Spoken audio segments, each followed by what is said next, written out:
अच्छा, crypto currency वैसे तो एक पोलराइज टॉपिक है, ख़ास तौर पर फाइनेंस की दुनिया में। लेकिन मैंने इस पर जितनी तहकीक की है वो मैं आपको बताना चाहता हूँ, ताकि आपको वाज़ेह हो कि मैंने थंबनेल पर क्यों लिखा कि क्रिप्टो गरीबों के लिए नहीं है। तो शुरू करते हैं बिटकॉइन से, जो क्रिप्टो की दुनिया का पहला डिजिटल कॉइन था।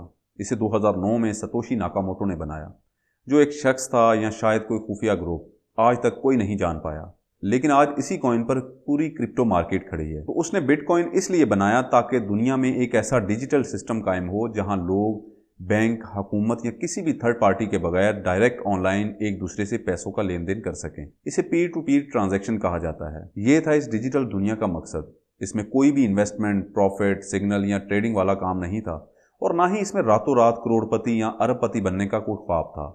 यानी ना हाइप ना फेम, बस एक आम सा लेन देन का तरीका। लेकिन फिर 2010 में पहली बार लास्लो नामी एक बंदे ने अमेरिका में 10,000 बीटीसी पे करके 2 पिज़्ज़े खरीदे, जिनकी कीमत उस वक्त $41 थी। ये दुनिया में पहली बार था कि किसी ने बीटीसी को डॉलर में वैल्यू दी, और यहीं से बिटकॉइन को डॉलर के साथ बाज़ाब्ता तौर पर एक तजारती करेंसी का दर्जा मिलना शुरू हुआ। फिर 2011 में एम्प्टी गॉक्स नामी एक्सचेंज सामने आई, जो दुनिया की पहली बड़ी क्रिप्टो एक्सचेंज थी, जहां डॉलर के बदले बीटीसी की खरीद फरोख्त होने लगी। और इसी साल बिटकॉइन पहली बार $32 की रिकॉर्ड बुलंदी तक पहुंच गया। ये वो वक्त था जब बिटकॉइन अपनी असल पहचान से आगे बढ़ा, और ये सिर्फ ट्रांजैक्शन सिस्टम नहीं रहा, बल्कि एक ऐसा एसेट बन गया जिसे लोग डिजिटल गोल्ड कहने लगे। और यही से शुरू होता है अमीरों का खेल, जिसे उन्होंने गरीबों की जेब खाली करने और खुद की दौलत इकट्ठी करने का जरिया बना लिया। सतोशी नाकामोटो का ख्वाब तो फाइनेंशियल फ्रीडम का था, लेकिन हकीकत में ये आज़ादी गरीबों के लिए जंजीर बन गई। वेल इन्वेस्टर के आते ही मार्केट में उतार चढ़ाव बढ़ना शुरू हो गया, और जिस बैंक या थर्ड पार्टी के कंट्रोल से सतोशी लोगों को निकालना चाहता था, वहीं लोग दोबारा फंस गए। बैंकों की जगह इस बार क्रिप्टो एक्सचेंजेस ने ले ली। एम्प्टी गॉक्स, बिटस्मैप, क्रैकन, बाइनांस और बिटगेट जैसी बड़ी एक्सचेंजेस नई थर्ड पार्टीज बनकर सामने आई। ये प्लेटफॉर्म ना सिर्फ आपका पैसा और प्राइवेट कीज अपने पास रखते हैं, बल्कि विड्रॉल, डिपॉजिट और ट्रेड फीसें भी वसूल करते हैं। आपके अकाउंट पर इनका मुकम्मल कंट्रोल होता है। यानी जिस सिस्टम को खत्म करने के लिए बिटकॉइन वजूद में आया था, वही सिस्टम नई शक्ल में क्रिप्टो एक्सचेंजेस के हाथों दोबारा कायम हो गया, जो बैंकों से भी ज्यादा खतरनाक है। हालांकि बिटकॉइन ब्लॉकचेन आज भी डिसेंट्रलाइज है, पी टू पी ट्रांजैक्शन आज भी मुमकिन है, लेकिन 99% लोग पी टू पी इस्तेमाल ही नहीं करते। वो अपनी सारी क्रिप्टो इन्हीं सेंट्रलाइज एक्सचेंजेस पर रखते हैं। खैर, फिर मार्केटिंग के जाल बेचने शुरू हुए, और सोशल मीडिया इन्फ्लुएंसर ने लालच बेचना शुरू किया। जल्दी अमीर बनो जहनियत आम हुई, और बिटकॉइन अपने असल मकसद से हटकर महज एक जुआ बनकर रह गया। हालांकि इसके व्हाइट पेपर में किसी भी जगह यह नहीं लिखा कि लोग इससे अमीर बनेंगे या इन्वेस्टमेंट करके पैसा कमाएंगे। लेकिन जब ये अमीरों के हाथ चढ़ा, तो फिर तारीख ने वो खौफनाक मंजर देखे जहां गरीबों की जेबों पर डिजिटल डाके डाले गए। सबसे पहला डाका इसी एम्प्टी गॉक्स ने डाला, जिस पर आम लोगों ने भरोसा किया। 2011 में बज़ाहिर दिखाया गया कि हैकर्स ने एम्प्टी गॉक्स को निशाना बनाया, लेकिन ये एक निशाना तकरीबन 8.5 लाख बिटकॉइन गायब कर गया। नतीजे में 99% बीटीसी क्रैश हो गया और हजारों लोग कंगाल हुए। फिर अगस्त 2012 की पोंजी स्कीम, जिसने 7 लाख बिटकॉइन चोरी किए। इसके बाद 2013 में दोबारा बिटकॉइन $260 की कीमत में तेजी से इजाफे के साथ आगे बढ़ा, जिसने आम लोगों को दोबारा अपनी तरफ मुतवज्जह किया। लेकिन फिर अचानक एक्सचेंजेस ने तमाम ट्रेडिंग को सस्पेंड कर दिया, और 79% बीटीसी क्रैश होकर $54 पर आ गया। इसी तरह फिर तुर्की का थोडक्स स्कैंडल, जहां एक्सचेंज का मालिक पब्लिक के $2 अरब लेकर रातों रात फरार हो गया। फिर इसके बाद दिसंबर 2017 को बिटकॉइन हर बार की तरह $17,000 की नई बुलंद तरीन कीमत पर पहुंच गया। इस बुलंदी पर पहुंचने के बाद अमीरों ने दोबारा अपना पैसा प्रॉफिट के साथ निकालना शुरू कर दिया, जिससे बीटीसी 80% दोबारा क्रैश हो गया। बिटकॉइन पहले से भी ज्यादा ऊंची कीमत पर पहुंच गया, वो थी $64,000, जिसे देखकर लोग फिर लालच में आए कि ये अब $1 लाख क्रॉस कर जाएगा। लेकिन एक माह बाद दोबारा इन बिग वेल ने अपनी प्रॉफिट बुक करना शुरू की, और मार्केट में $1 ट्रिलियन अचानक गायब हो गए, जो कि एक बहुत बड़ा नुकसान था। अगले साल 2022 में FTX और लूना के क्रैश ने 48 घंटों में लोगों की जिंदगी भर की जमा पूंजी को राख कर दिया। अब इन सब क्रैशेस में नुकसान किसका हुआ?